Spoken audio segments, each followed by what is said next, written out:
बिस्मिल्लाहिर्रहमानिर्रहीम। अस्सलाम वालेकुम। आज हम बना रहे हैं मिल्क शेक। अच्छा, मिल्क शेक की रेसिपी जो है वो बिल्कुल डिफरेंट है। आज तक आपने जो भी मिल्क शेक बनाया होगा इस तरह नहीं बनाया होगा। अच्छा, इसमें कुछ टिप्स एंड टेक्निक्स हैं। अच्छा, उनको सिर्फ गौर से सुन लीजिए और समझ लीजिए। अच्छा, ये मैंगो को मैंने काटा है और काट के फ्रीज़र में रख दिया था। तकरीबन ये 4 या 5 आज तक फ्रीज़र में रखा है, क्योंकि ये ठंडा होगा तो हमें आइस क्यूब की ज़रूरत नहीं पड़ेगी। मेरे पास मिल्क है, कोई सा भी मिल्क ले लीजिए, फुल क्रीम मिल्क, और इसको भी मैंने जो है वो 4 से 5 घंटे फ्रीज़र में रख दिया। दोनों चीज़ें बहुत चिल हैं, इसके अंदर आइस क्यूब बिल्कुल भी यूज़ नहीं होंगे। आइस क्यूब जब हम यूज़ करते हैं तो उसकी कंसिस्टेंसी जो है उसमें भी फ़र्क आ जाता है, थिकनेस में और उसके टेस्ट में, तो वैसा टेस्ट नहीं आता।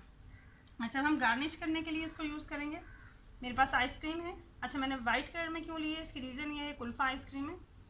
इसकी रीज़न है कि आपको कलर अलग से नज़र आता है। आप आइसक्रीम फ्लेवर ही लेंगे तो दोनों चीज़ों में कलर आपको नज़र नहीं आएगा।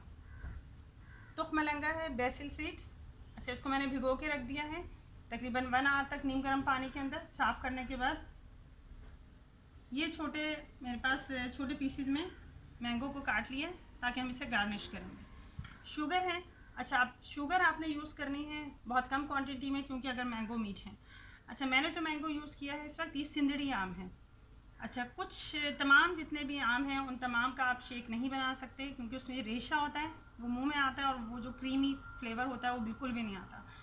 तो आप चौसा का बना सकते हैं, आप सिंदड़ी आम का बना सकते हैं, आप फजरी आम का बना सकते हैं, लेकिन टेस्ट में बेस्ट है ये। अच्छा जी, जग में हमने सबसे पहले 250 ml जो है या 1 पाव दूध जो है वो डाल दिया हमने।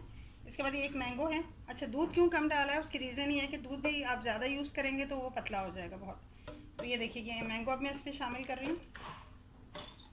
अच्छा, मैंगो आप यूँ भी जग से अंदाज़ा कर लीजिए कि जितने मैंगो आएँ तकरीबन उतना ही मिल्क होना चाहिए। ये मिल्क इस मैंगो से ऊपर तक ना आए, ठीक है। अब इसमें शुगर ऐड करते हैं। शुगर सिर्फ 2 चम्मच ऐड करेंगे हम।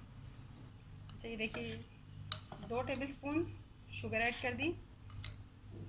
वंस अगेन आपसे कहूँगी कि आपने इसकी मेजरमेंट का ख्याल रखना है कि जितना ये आपका दूध होगा और वहीं तक तकरीबन आपका जो है वो मैंगो के जो स्लाइसेस हैं वहीं तक आने चाहिए। ये ना हो कि मैंगो नीचे हो और दूध ऊपर हो, तो बहुत ही पतला बनेगा और टेस्ट नहीं आएगा। अब मैं इसको ग्राइंड करती हूँ।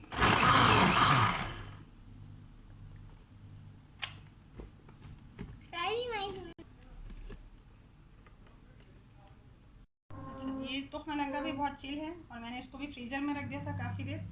अब ये इसमें हम मिल्क शेक शामिल कर रहे हैं। ये देखिए, इसके बाद सेकंड है, इसमें मैं आइसक्रीम ऐड करूँगी।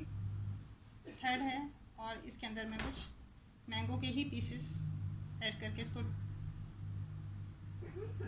अच्छा, ये सेकंड के ऊपर मैं आइसक्रीम रख रही हूँ। आप वनीला आइसक्रीम भी ले सकते हैं या कुल्फ़ा। थर्ड वन के ऊपर मैंने ये मैंगो चंक्स डाल दिए। अच्छा, ये तीनों बहुत ही अच्छे हैं, तीनों का फ्लेवर डिफरेंट है और बहुत मज़ेदार है। बहुत ही चिल यूज़ करने विदाउट आइस क्यूब।